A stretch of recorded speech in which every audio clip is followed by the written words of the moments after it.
భారతదేశంలో 1.3 అతి తక్కువ ధరల పెరుగుదల ఉన్న రాష్ట్రంగా తెలంగాణ రాష్ట్రం నెంబర్ 1 ఉంది. ఇది కేంద్ర ప్రభుత్వం ప్రకటించింది, నేను ప్రకటించలే. అన్ఎంప్లాయ్మెంట్ 8.8 ఉన్నదాన్ని 6.1. నిరుద్యోగ సమస్యను పరిష్కరించిన రాష్ట్రంగా మొట్టమొదటి రాష్ట్రంగా తెలంగాణ నిలబడింది, కేంద్ర ప్రభుత్వం ప్రకటించింది.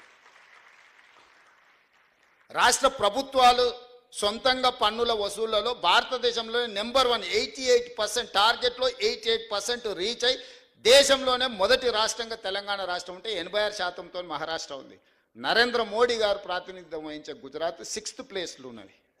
తెలంగాణ రాష్ట్రంలో పన్నులలో పారదర్శక తీసుకొచ్చి 88% సక్సెస్ రేషియో మన స్టేట్ చూపించింది.